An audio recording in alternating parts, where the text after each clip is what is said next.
उत्तर प्रदेश की विधानसभा चल रही है और विधानसभा में एक से एक बढ़कर सवाल सामने आ रहे हैं। लोग पूछ रहे हैं कि आखिर क्या है पूरा माजरा।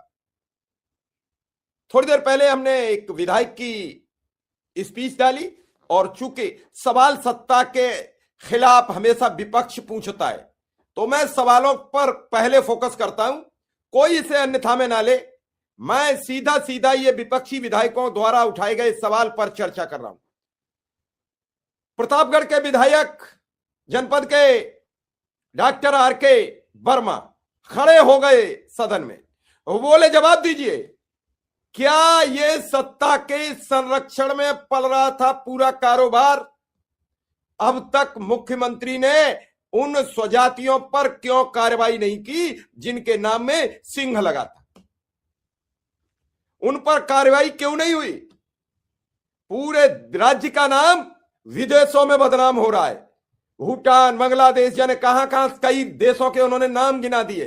उन्होंने सवाल किया कि आपने एक आईपीएस अफसर को भी इस पूरे मामले का खुलासा करने जा रहा था, उसे जेल भेज दिया।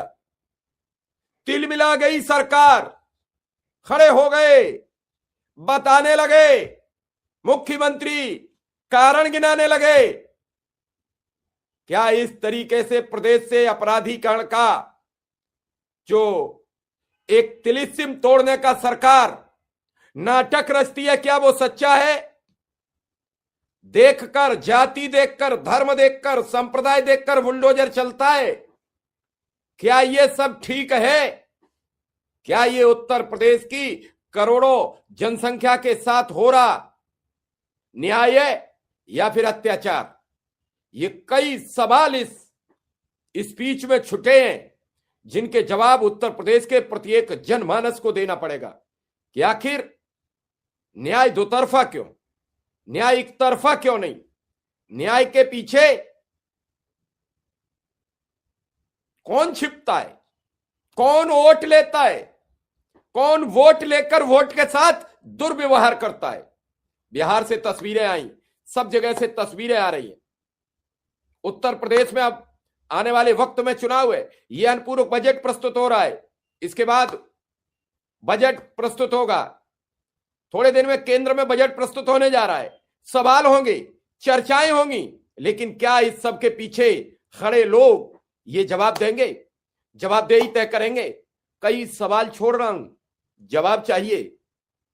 जवाब आपसे भी पूछता हूं, क्या कहा जाएगा, कैसे सुना जाएगा? तो पहले सुन लीजिए ये पूरी स्पीच, और उससे पहले एक अपील, जो चैनल को अब तक सब्सक्राइब ना किया वो सब्सक्राइब कर लें, बेल आइकन बटन दबा दें, हो सके तो सदस्यता ले लें ताकि हमारा आर्थिक मदद भी होती रहे। तो सुनिए डॉक्टर आर.के. वर्मा की ये जोरदार स्पीच। मैं आपकी अनुज्ञा से उत्तर प्रदेश में कोडीन सिरप के अवैध कारोबार के संबंध में दिए गए कार्यस्थगन प्रस्ताव पर आपने बोलने की अनुज्ञा दी, इसके लिए आपको बहुत बहुत आभार। महोदय, बनारस को प्रधानमंत्री जी ने क्योटो बनाने का वायदा किया था। कोडीन कहां से आ गया उसमें? क्योटो। और उत्तर प्रदेश की भारतीय जनता पार्टी की सरकार ने कब सिरप के उस अवैध कारोबार के जरिए बनारस को एक संगठित आर्थिक अपराध का सबसे बड़ा अड्डा बनाने का काम किया है? महोदय, यह कारोबार सरकारी तंत्र के संरक्षण में पल रहा था, बढ़ रहा था, और इसकी जड़ें इतनी गहरी जो उत्तर प्रदेश के बनारस से पोषित होकर के प्रदेश के बाहर निकल करके देश के कोने कोने में जाकर के नेपाल, भूटान, बांग्लादेश जैसे देशों में जाकर के भारत की छवि को धूमिल करने का काम कर रहा है। जहां भारत ज्ञान विज्ञान को फैलाने का काम करता था, वहां पर भारतीय जनता पार्टी की संरक्षण में सरकारी तंत्र ने उसकी पहचान को बदलने का काम किया। आज जो नशे का कारोबार करने का काम कर रहा है। माननीय, अभी जब इस पर 1 दिसंबर को ईडी आई, ईडी ने भी माना कि शायद इस तरीके के अवैध कारोबार से जो सरहद पार आतंकवादी संगठन है, उनको हो सकता है कहीं ना कहीं से लाभ मिल रहा हो, मदद मिल रही हो। इस बात से न देश का कोई निवासी इनकार कर सकता है और ईडी ने भी इस बात को स्वीकार किया। मान्यवर, ये जो अवैध कारोबार करने वाले लोग हैं, कोडीन भैया वाले लोग, ये अपने आप में इतने ताकतवर हैं, अपने आप में इतने ताकतवर हैं, इसका अंदाजा लगाया जा सकता है कि 23 नवंबर 2025 को एक उत्तर प्रदेश सरकार के पूर्व आईपीएस अधिकारी अमिताभ ठाकुर ने डीजीपी उत्तर प्रदेश को एक पत्र लिखा, जिसमें इस बात को कहा था कि जो कोडीन कारोबार का मुख्य आरोपी है शुभम अग्रवाल, अमित सिंह टाटा के संबंधों की जांच जौनपुर के पूर्व सांसद धनंजय सिंह से करा ली जाए। और उसके बाद क्या नतीजा आया? मानव जांच तो दूरी की बात रही और अमिताभ ठाकुर को ट्रेन से उतार करके जबरन 26 साल पुराने मामले में जेल भेजने का काम किया। इससे आप अंदाजा लगा सकते हैं कि कोडीन भैया लोगों की पकड़ कितनी मजबूत है, वो अपने आप में कितने ताकतवर लोग हैं। मान्यवर, इसलिए मैं आपके माध्यम से मैं कहना चाहता हूं कि जब जब उत्तर प्रदेश में भारतीय जनता पार्टी की सरकार में कोई भी भ्रष्टाचार पल रहा होता है, विपक्ष का कोई नेता उसको उजागर करने की कोशिश करता है तो उसकी जबान को बंद कराने का प्रयास किया जाता है। मैंने एक भ्रष्टाचार की बिल्डिंग का उजागर करने का काम किया, सरकार ने मुझ पर मुकदमा दर्ज कराने का काम किया। हो सकता है कि आज इस कोडीन के अवैध कारोबार के बारे में मैं सदन में बात कर रहा हूं, मेरे ऊपर भी कल कोई फर्जी मुकदमा दर्ज कराया जा सकता है। मान्यवर, मैं पूछना चाहता हूं, जो लोग इस कोडीन कारोबार के मुख्य आरोपी हैं, ये आज से सरकार को नहीं पता चला, ये 2022 से जानकारी है। मुख्य आरोपियों में विकास सिंह नरवे, शुभम जायसवाल, अमित सिंह टाटा, आलोक प्रताप सिंह, विभोर राणा, विशाल सिंह, प्रीतम सिंह, दिवाकर सिंह, विशाल उपाध्याय, प्रशांत उपाध्याय, आकाश पाठक जैसे सैकड़ों नहीं 225 से ज्यादा अभियुक्त इसमें अभियुक्त बनाए जा चुके।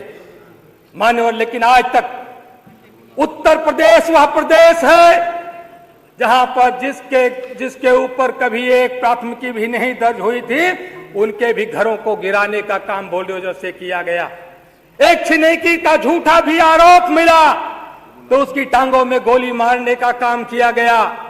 ये 225 लोग अभी जो प्रकाश में आए, इनकी टांगों पर गोली नहीं मारी गई, इनके घरों पर बुलडोजर नहीं चलाया गया। जो आलोक सिंह की जो बात आती है, आप सब लोगों ने मीडिया के माध्यम से देखा, जो एसटीएफ का बर्खास्त सिपाही था, यहीं लखनऊ की धरती पर अरबों का मकान, इतनी बड़ी संपत्तियां बनाने का काम किया और माननीय मुख्यमंत्री जी की सारी फाइनेंशियल इंटेलिजेंस एजेंसी केवल उसका स्वागत और सम्मान करती रही। मुझे ऐसा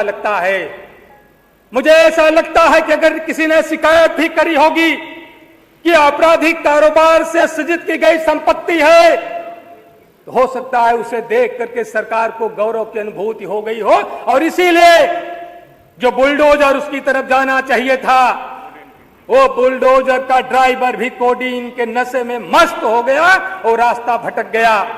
इसलिए माननीय, मैं आप सब लोगों से मैं कहना चाहता हूं, आपके माध्यम से मैं अवगत कराना चाहता हूं कि ये कोडीन कप सिरप का मामला आज से नहीं 2022 से सरकार पर सवाल इसीलिए उठ रहे हैं और इसीलिए मैं बारंबार कह रहा हूं कि सरकार में वो कौन लोग हैं जो इन्हें संरक्षण देने का काम कर रहे हैं। 2022 में कोडीन कप सिरप के अवैध कारोबार की बात आई थी, एफएसडीए ने जांच कराने का काम शुरू किया था। उत्तर प्रदेश के 50 से ज्यादा जनपदों में अवैध कोडीन कप सिरप बरामद की गई थी, लेकिन 2022 से आज दिसंबर 2025 चल रहा है। उस समय जांच क्यों रोक दी गई? वो फाइलें कहां लापता कर दी गई? किसे बचाने का प्रयास किया जा रहा है? ये मान्यवर ये सब कुछ फाइलों में दफन होकर के रह गया। और उसके बाद मामला खुलता है, फिर से मामला खुलता है जब लखनऊ की धरती पर फरवरी 2025 में सुशांत गोल्फ सिटी में एक बार फिर से बड़ी बरामदगी होती है। लाखों बोतल न्यू फेंसिडिल सिरप पाया जाता है और प्राथमिकी में शुभम जायसवाल, विकास सिंह नरवे, अमित सिंह टाटा, आलोक प्रताप सिंह, ये सब लोग उसमें भी अभियुक्त बनाए गए। लेकिन फरवरी से लेकर के आज दिसंबर 2025 चल रहा है, दिसंबर 2025 चल रहा है। अगर उस पर प्रभावी कार्रवाई हो गई होती तो उत्तर प्रदेश की इतनी बदनामी नहीं होती। और उत्तर प्रदेश में ऐसे आरोपी जो नाम आ रहे हैं, संगठित अपराध करके इतने बड़े पैमाने पर आर्थिक अपराध का साम्राज्य नहीं खड़ा किया होता। माननीय, इसलिए यह मामला आप समझे, जो सेंट्रल ब्यूरो ऑफ नारकोटिक्स है वो कोडीन का एलोकेशन करता है और कोडीन का एलोकेशन करने की कभी जांच नहीं कराई गई। ये केंद्र सरकार से लेकर के उत्तर प्रदेश सरकार तक उसकी जड़ें गहरी हैं। जिस भी फार्मा कंपनी को कोडीन का एलोकेशन किया गया उसकी सीएजी ऑडिट नहीं कराई गई और कितनी मात्रा में किया गया, उसके बदले उसने कितनी मात्रा में कफ सिरप बना करके बाजार में उतारे। और वो कफ सिरप जो डॉक्टर के प्रिस्क्रिप्शन पर बिकना चाहिए, जिसके रिकॉर्ड के मेंटेनेंस की जिम्मेदारी मेडिकल स्टोरों की और उससे संबंधित सभी व्यवसायियों की, कम से कम 3 वर्ष उसको सुरक्षित करके रखने की होती है, उसमें बड़ा गोलमाल हुआ। एक फर्म जो विकास जायसवाल जो नाम आ रहा है, जो बनारस की धरती का नाम सुशोभित करने का काम कर रहा है, बनारस की धरती से निकल करके रांची में शैली इंटरप्राइजेज नाम की एक फार्मा कंपनी बनाने का काम करता है। और हिमाचल के सोलन में जो एवॉर्ड फार्मा को, मान्यवर आपने 15 मिनट का समय दिया है, मान्यवर 10 मिनट का नहीं, आप पूछ लीजिए। मान्यवर 15 आप मिनट पूछ का लो ना समय दिया, उससे, जितना टाइम आप बोलोगे उतना टाइम देंगे, आधा घंटा है बस 15 मिनट का समय, बाकी बटेगा नहीं, इशू नहीं है। जो टाइम तय वही देंगे, उसके अलावा नहीं देंगे। समय सीमा के भीतर जो आपने काम नहीं करेंगे जी। मान्यवर, वो शैली ट्रेडर्स ने एक साथ एवॉर्ड फार्मा को 10 करोड़, माननीय मुख्यमंत्री जी के संज्ञान में आ गया होगा, सीधे एक बार में 10 करोड़ बोतल न्यू फेंसिडिल सिरप का ऑर्डर किया गया और वो पूरी की पूरी आई शैली इंटरप्राइजेज के पास। और वहां से कहां डंप की गई? बनारस की धरती पर माननीय प्रधानमंत्री जी की लोकसभा क्षेत्र में डंप की गई। और उसके बाद वहां से निकल करके नेपाल को, भूटान को और बांग्लादेश को भेजने का काम किया गया। इन लोगों ने पूरे उत्तर प्रदेश नहीं, देश के कोने कोने में डमी फर्मों का निर्माण कराया, डमी फर्मों का रजिस्ट्रेशन कराया। माननीय अध्यक्ष जी, मैं आपका ध्यान का आकर्षण करना चाहूंगा, डमी फर्में इस तरीके आप दूसरे आदमी का समय ले रहे हैं। प्रयागराज में जी राम जी नाम की एक मेसर्स इंटरप्राइजेज का रजिस्ट्रेशन होता है और ड्रग इंस्पेक्टर जब उसकी जांच करने जाता है कि जी राम जी मेसर्स फर्म कहां है, उसने क्या बेचा, तो पाया कि वहां पर तो रामराज अपने ठेले पर पकौड़ा तलने का काम कर रहा था। इस तरीके का मान्यवर, इस तरीके के कारनामे किए गए। मैं जानना चाहता हूं माननीय मुख्यमंत्री जी, ऐसे लोगों को मिट्टी में सब मिलाएंगे, जेल की सलाखों के भीतर वो क्यों नहीं गए? मान्यवर, इसलिए मैं मांग करता हूं कि ऐसे लोगों को मिट्टी में मिलाने का बंद करिए माइक। चलिए, आर के वर्मा की आपने ये स्पीच सुनी,